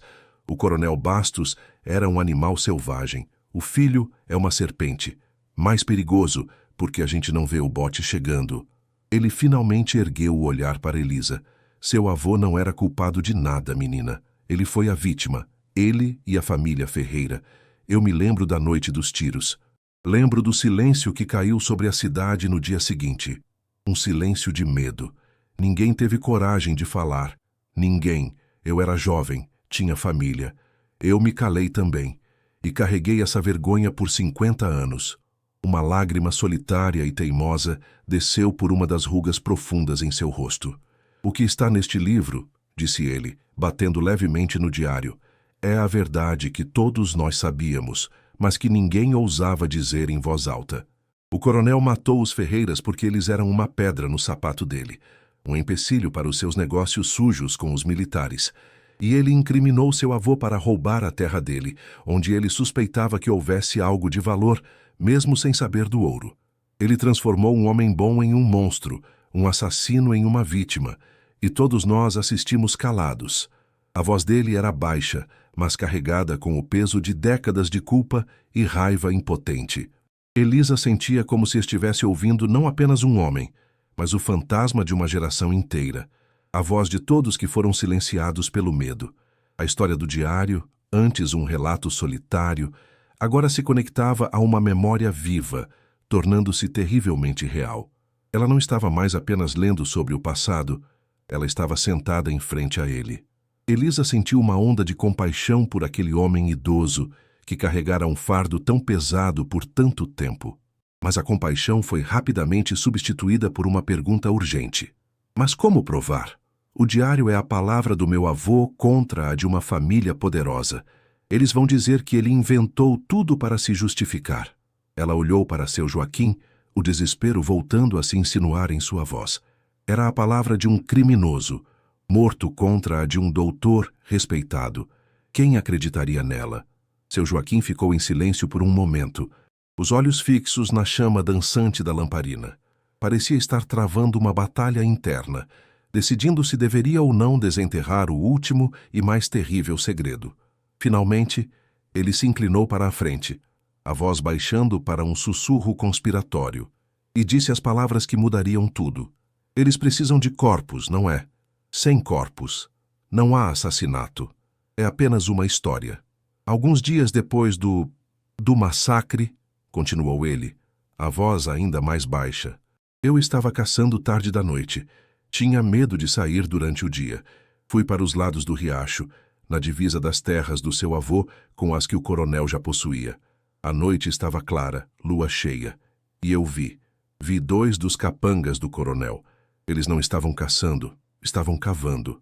A imagem era tão vívida na mente de seu Joaquim que Elisa quase podia vê-la também. A luz da lua filtrando-se pelas árvores, as 2 figuras sombrias, o som abafado de pás batendo na terra. Eles cavaram um buraco fundo, rápido, olhando por cima do ombro a todo momento. Eu me escondi no mato.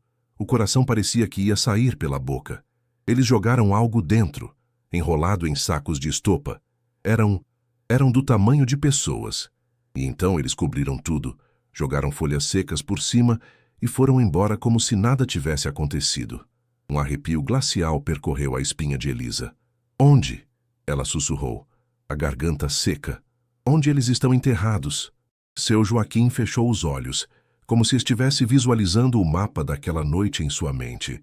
Há um umbuzeiro velho e torto, o maior daquela região, bem na beira do barranco que dá para o riacho, a uns 200 metros da cerca que dividia as terras. Hoje, aquela terra toda pertence ao Dr. Almeida, mas eu sei o lugar exato. Eu marquei a árvore em minha memória. Nunca esqueci.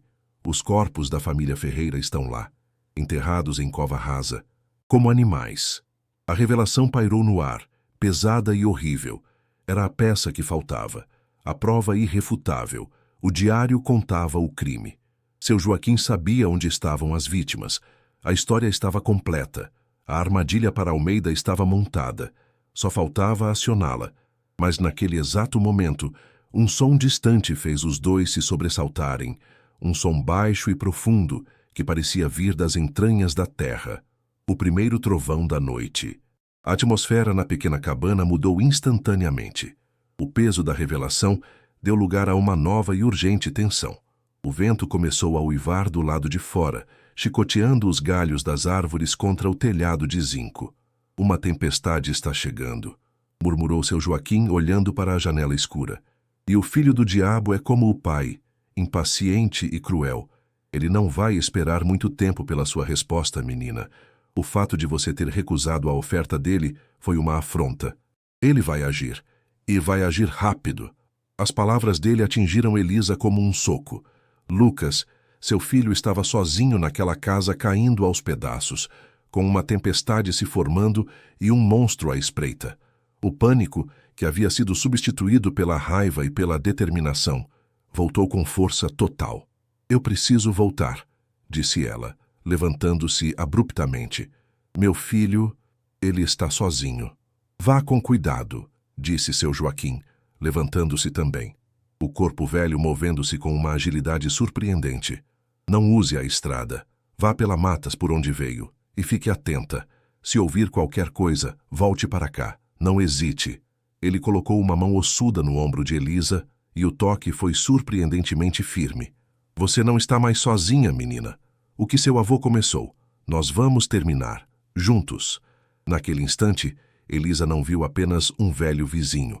Viu um guardião, um guerreiro. A gratidão a inundou, mas não havia tempo para palavras. Ela apenas assentiu, o rosto uma máscara de determinação aterrorizada. Enfiou o diário de volta na blusa e, sem olhar para trás, abriu a porta e mergulhou de volta na noite, que agora estava sendo rasgada pelos primeiros relâmpagos distantes. A corrida de volta para casa era uma corrida contra o tempo, contra a tempestade e contra a maldade de um homem sem alma. A floresta, que na ida era apenas assustadora, na volta se tornara um pesadelo. O vento soprava com uma força brutal, curvando as árvores e uivando como uma alma penada. As primeiras gotas de chuva, grossas e geladas, começaram a cair, transformando a trilha de terra em uma lama escorregadia. Elisa corria, tropeçando em raízes, o rosto chicoteado por folhas molhadas, o som de seu próprio coração ofegante misturando-se com o rugido crescente da tempestade. Cada clarão de relâmpago iluminava a cena em flashes estroboscópicos, transformando a mata em um labirinto de sombras retorcidas e ameaçadoras. Sua única preocupação era Lucas. A imagem dele, sozinho e assustado no meio daquela tormenta, a impulsionava, dando força a seus membros cansados. O medo por ele era uma dor física, uma pontada aguda em seu peito que era mais forte que qualquer exaustão. Ela estava quase chegando. Já conseguia ver a silhueta escura e irregular da casa em ruínas contra o céu iluminado pelos relâmpagos. A chuva agora era um dilúvio, uma cortina de água que dificultava a visão e abafava todos os sons. Foi então que ela viu, cortando a escuridão e a chuva torrencial, 2 fachos de luz amarelada, faróis, um veículo pesado, uma caminhonete, estava parado exatamente em frente à sua casa. Seu sangue gelou. Seu Joaquim estava certo. Ele não esperou. Ele veio. O coração de Elisa parou por um instante e depois disparou em um galope selvagem. Ela se jogou no chão atrás de uma moita, a lama fria e a água encharcando suas roupas, mas ela não sentiu. Observou, paralisada pelo terror, enquanto duas figuras enormes e encapuzadas desciam da caminhonete. Não eram homens comuns, eram capangas, a personificação da violência bruta. Eles se moveram com um propósito sombrio em direção à porta da frente. Ela os viu forçando a entrada. Não houve sutileza, não houve tentativa de discrição. O som de madeira se partindo, um crack, agudo e violento, cortou até mesmo o barulho da tempestade. Eles arrombaram a porta, estavam dentro, e Lucas estava lá. Um grito primal subiu pela garganta de Elisa, mas ela o sufocou com a própria mão, mordendo os nós dos dedos para não fazer barulho. A náusea a atingiu com a força de um golpe. Sua mente entrou em curto-circuito, uma cacofonia de pânico e terror. Eles iriam encontrar Lucas. Iriam machucá-lo. A imagem do que aqueles homens poderiam fazer com seu filho a tirou da paralisia e a encheu de uma fúria animal. A fúria de uma mãe protegendo sua cria. Não havia mais plano, não havia mais justiça ou vingança. Havia apenas uma necessidade visceral e avassaladora: tirar seu filho daquela casa. Agora, agachada, movendo-se como um animal pela vegetação rasteira, ela contornou a casa. A chuva e a escuridão eram suas aliadas. Ocultando seus movimentos, ela podia ouvir as vozes dos homens lá dentro, abafadas e guturais, o som de coisas sendo quebradas e reviradas. O velho disse que ela pode ter achado os documentos, gritou uma das vozes. Documentos. Eles procuravam o diário. O doutor Almeida sabia, ou suspeitava fortemente, da existência da prova de seu pai. Elisa chegou à parte de trás da casa, ao pequeno cômodo que se tornara seu quarto. A janela de vidro rachado estava fechada. Ela rezou para que não estivesse emperrada. Seus dedos, dormentes de frio e medo, lutaram com o trinco enferrujado. Por um momento agonizante, ele não se moveu. Com um gemido de desespero, ela usou toda a sua força, e o metal finalmente cedeu com um estalo. A janela se abriu. Ela se içou para dentro, caindo sem fazer barulho no chão molhado. O coração dela estava na garganta. Da porta do quarto, ela podia ver a luz das lanternas dos homens dançando na sala principal. Eles estavam cada vez mais perto. Lucas continuava dormindo no colchão, milagrosamente alheio ao caos, a respiração tranquila de uma criança em paz. A visão dele, tão vulnerável, deu a Elisa uma clareza de pensamento sobrenatural. O tempo pareceu desacelerar. Ela sabia exatamente o que fazer. Pegou o menino nos braços com uma suavidade e rapidez incríveis. Lucas resmungou, mas não acordou, aconchegando-se instintivamente no colo da mãe. O diário ainda estava seguro dentro de sua blusa. E então, ela se lembrou. A fortuna. Ela não podia carregar as barras de ouro, mas havia algo mais. Em um movimento rápido, ela tateou no escuro, encontrou a terceira maleta, abriu-a e pegou o pequeno saco de lona. Os diamantes, leves, fáceis de carregar, o seu seguro de vida, enfiou-o no bolso. Com Lucas em um braço e o coração batendo como um tambor de guerra, ela se virou para a janela. O som dos homens estava agora no corredor. Verifiquem este quarto. Eles estavam vindo. Não havia mais segundos, apenas frações de segundo. Ela passou uma perna pela janela, depois a outra, o corpo protestando contra o movimento desajeitado enquanto segurava o peso de seu filho. Seus pés encontraram a lama do lado de fora. Por um instante, ela olhou para trás, para a casa em ruínas que representara, ao mesmo tempo, sua maior decepção e sua única esperança. A luz das lanternas dos capangas inundou o quarto que ela acabara de deixar. Gritos de raiva ecoaram quando eles a viram vazia. Ela fugiu. Peguem-na. Elisa não esperou. Virou-se e correu. Correu como nunca havia corrido em sua vida, mergulhando na escuridão da floresta, na fúria da tempestade, com seu filho nos braços e o segredo de um crime de 50 anos queimando em seu peito. A caçada havia começado. A porta do casebre de seu Joaquim se abriu para receber uma aparição. Elisa, encharcada até os ossos, com os cabelos grudados no rosto e a lama cobrindo-a da cabeça aos pés, tropeçou para dentro. Lucas, envolto em seus braços, tremia, não de frio, mas do sono interrompido e do terror que sentia emanar da mãe. O som da tempestade lá fora era um rugido apocalíptico, mas dentro da cabana, o único som era o da respiração ofegante de Elisa e dos soluços contidos que sacudiam seu corpo. Seu Joaquim a amparou, o rosto grave, e a levou para perto do calor do fogão a lenha. Ele não fez perguntas. Apenas pegou um cobertor seco e envolveu o menino adormecido. Elisa, tremendo incontrolavelmente, apenas conseguiu balbuciar. Eles estavam lá, dentro da casa. Seu Joaquim assentiu, a fúria queimando em seus olhos lúcidos. Eu sei. Agora, escute. Não há tempo a perder. Você não pode ficar aqui. Minha neta, Beatriz, ela é advogada na capital, uma advogada de direitos humanos, das boas. Você vai até ela, agora. A decisão dele foi instantânea, final, a única rota de fuga possível. A ação foi imediata, movida pela urgência da sobrevivência. Enquanto a tempestade começava a amainar, seu Joaquim foi até um velho baú de madeira e de lá tirou um pequeno embrulho de pano. O som do tecido sendo desdobrado revelou um maço de notas antigas, amassadas pelo tempo. É tudo que eu tenho, minha vida inteira de economias. Pegue. É o bastante para a passagem e para não passar fome por alguns dias. Elisa tentou recusar, as lágrimas voltando aos seus olhos, mas o olhar firme do velho não permitiu objeções. Era a segunda vez que ele salvava sua vida naquela noite. Antes do amanhecer, ele a guiou por uma trilha diferente. Um atalho que só ele conhecia e que desembocava em um ponto de ônibus esquecido na estrada principal, longe da cidadezinha. O ar estava frio e limpo depois da chuva, carregado com o cheiro penetrante de terra molhada e mato. Diga a Beatriz que o Joaquim do Umbuzeiro mandou. Diga a ela sobre o diário. E diga onde encontrar os Ferreiras. Ela vai saber o que fazer. Foi a sua bênção e sua ordem. A viagem de ônibus para a capital foi um espelho distorcido da vinda. Se antes ela viajava em direção à escuridão e ao desespero, agora ela fugia dela, carregando consigo uma verdade explosiva.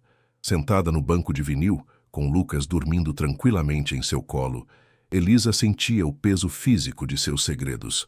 O diário, envolto em plástico para protegê-lo da umidade, estava pressionado contra sua pele, uma presença quente e constante. No bolso de seu casaco úmido, o pequeno saco de lona com os diamantes era um volume estranho. Uma promessa absurda de um futuro que ela ainda não conseguia imaginar. A cada quilômetro que o ônibus devorava, o medo da perseguição se misturava a uma nova e feroz determinação. Ela não era mais a vítima encurralada. Era a portadora da espada. A paisagem que passava pela janela já não era ameaçadora, mas um borrão indiferente. Seu foco estava no destino, no cheiro de asfalto e poluição da cidade grande, que desta vez não representava o fracasso, mas o campo de batalha onde a guerra finalmente seria travada. O escritório de advocacia era um universo à parte, um mundo de vidro, aço e silêncio condicionado, onde o ar cheirava a café caro, papel e uma ambição polida. Elisa, com suas roupas sujas, sapatos enlameados e o cabelo ainda úmido, sentiu todos os olhares sobre si, uma mancha de realidade crua em um ambiente de abstrações legais. Beatriz, a neta de seu Joaquim, era a imagem daquele mundo. Um terninho impecável, um olhar afiado e uma postura que exalava competência. Inicialmente, seu rosto expressava uma cortês impaciência, a de alguém cuja agenda estava cheia. Mas quando Elisa, com a voz embargada, mencionou Joaquim do Umbuzeiro e colocou o diário sobre a mesa de mogno polido, a máscara profissional de Beatriz se desfez. Ela ouviu a história toda, desde a ordem de despejo até a fuga na tempestade, seus olhos fixos em Elisa. Quando Elisa sussurrou sobre a cova nos limites da propriedade, Beatriz não demonstrou choque, mas uma intensidade gélida e focada. Entendo. Foi tudo o que disse, e pela primeira vez, Elisa sentiu o chão firme de ser acreditada. O que se seguiu foi um turbilhão de ações que Elisa mal conseguia acompanhar. Beatriz agiu com a precisão de um cirurgião. Alojou Elisa e Lucas em um pequeno apartamento seguro, longe de tudo. Em seguida, a máquina legal começou a girar. Elisa viu Beatriz ao telefone, a voz transformando-se de compassiva para incisiva. Estou com a neta de Otávio Guedes. Sim, o caso de Sombra da Serra de 72. Tenho em mãos o diário dele e o testemunho ocular da localização da vala comum. As palavras eram como bombas. Ministério Público Federal. Seção de Direitos Humanos. Sim, o crime de ocultação de cadáver é permanente e a motivação política o torna imprescritível. A cada termo técnico, a cada citação de lei, Elisa sentia o peso da situação aumentar. Seu coração batia em sua garganta. Não era mais uma vingança pessoal, era um caso federal, um acerto de contas com a história sombria do país. Ela sentiu um arrepio percorrer sua espinha. O pequeno segredo da casa em ruínas havia se tornado uma avalanche que estava prestes a soterrar uma das famílias mais poderosas da região. A resposta do Estado, quando finalmente veio, foi avassaladora. Em uma manhã ensolarada, um som estranho e alienígena quebrou o silêncio secular de Sombra da Serra. O zumbido grave de helicópteros, veículos pretos, com as insígnias da Polícia Federal, subiram a estrada de terra em uma nuvem de poeira, passando pela casa em ruínas de Elisa e seguindo direto para a imponente mansão do Dr. Almeida. A operação foi rápida, silenciosa e brutalmente eficiente. Moradores curiosos viram, de longe, o portão da fazenda ser aberto à força. Viram Dr. Almeida, vestido em um roupão de seda, sendo escoltado para fora de sua casa por homens de preto, armados com fuzis. A imagem que marcou a memória de todos foi a do doutor, o homem mais poderoso que já conheceram, com o rosto contorcido em uma máscara de fúria e incredulidade, tendo suas mãos finas e aristocráticas presas por algemas de aço. O som do clique das algemas, que ninguém ouviu, ecoou simbolicamente por toda a região. A era dos coronéis, que todos pensavam ter acabado, estava recebendo seu golpe final. A peça final do quebra-cabeça foi encaixada no dia seguinte, sob o olhar atento de peritos, promotores e policiais. Guiados por um Seu Joaquim de ombros retos e olhar firme, eles chegaram ao velho umbuzeiro torto na beira do barranco. A área foi isolada. O som das pás, desta vez, não era furtivo e culpado, mas metódico e oficial. A terra foi removida com cuidado. Não demorou muito. O silêncio que caiu sobre a equipe, quando os primeiros restos dos sacos de estopa foram encontrados, foi profundo e respeitoso. Os ossos, a prova material e incontestável do massacre descrito no diário de Otávio Guedes, finalmente viram a luz do dia após 50 anos. Para Elisa, que acompanhava as notícias à distância, não houve um sentimento de vitória. Em vez disso, ela sentiu uma tristeza profunda e purificadora. A justiça para a família Ferreira estava sendo feita. O nome de seu avô estava sendo limpo. Ela sentiu como se o peso de meio século de mentiras e dor estivesse finalmente sendo levantado de sobre os ombros de sua família, permitindo que as almas de todos os envolvidos finalmente descansassem. Meses se passaram, um borrão de processos legais, depoimentos e burocracia. Com a prisão de Almeida e as provas irrefutáveis, a verdade veio à tona, expondo uma rede de grilagem e crimes que se estendia por décadas. O ouro e os diamantes, antes provas de um crime, foram oficialmente reconhecidos como a legítima herança de Otávio Guedes, agora um herói reabilitado pela história. Elisa se viu sentada em uma sala de reuniões de um banco, o ar cheirando a couro e dinheiro. O gerente, com uma voz sussurrada e reverente, mostrou-lhe os números em uma tela. A quantia era tão vasta, tão astronômica, que parecia irreal. Sua mente, por um instante, voltou para a mesa de madeira manchada, para as moedas espalhadas. R$ 70,35. Um soluço seco escapou de sua garganta, uma mistura de riso e dor. A riqueza não trouxe uma alegria explosiva, mas um silêncio pesado, uma sensação avassaladora de responsabilidade. O dinheiro não era um prêmio, era uma ferramenta, e ela sabia exatamente o que precisava construir com ela. Sombra da Serra renasceu. O som que agora ecoava pela propriedade dos Guedes não era o do silêncio e da decadência, mas o de martelos, serras e vida. A casa, antes um esqueleto, foi meticulosamente restaurada à sua antiga glória, mas com janelas amplas que deixavam a luz entrar. O cheiro de mofo foi substituído pelo de tinta fresca, madeira nova e do café que seu Joaquim, agora morando na casa de hóspedes, passava todas as manhãs. Elisa, não mais uma figura frágil e assustada, mas uma mulher de postura firme e olhar sereno, supervisionava tudo. Com a fortuna, ela não apenas reconstruiu sua casa, mas a comunidade. Comprou terras vizinhas e fundou uma cooperativa para pequenos agricultores, trazendo tratores e tecnologia para quem só conhecia a dura enxada. Em uma noite de sábado, a grande mesa de jantar na varanda, a mesma que um dia esteve caída e podre, agora estava farta. O riso de Lucas, o sorriso de seu Joaquim e o som de uma comunidade se reunindo eram a verdadeira redenção, a mais valiosa de todas as heranças. No antigo quarto de costura, agora um ateliê amplo e iluminado, um som familiar preenchia o ar, o zumbido suave e potente de uma máquina de costura industrial, nova em folha.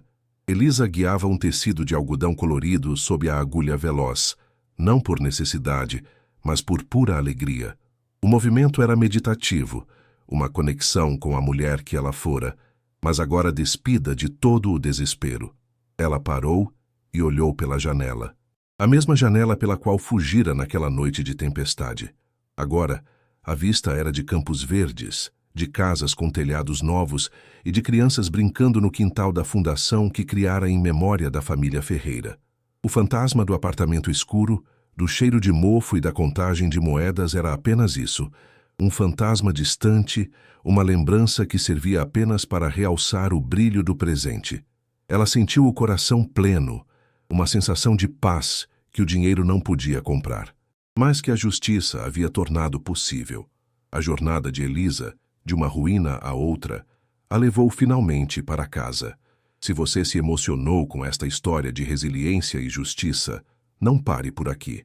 Inscreva-se no nosso canal e ative o sino, pois toda semana trazemos novas narrativas que provam que, mesmo na escuridão mais profunda, a coragem pode acender uma luz.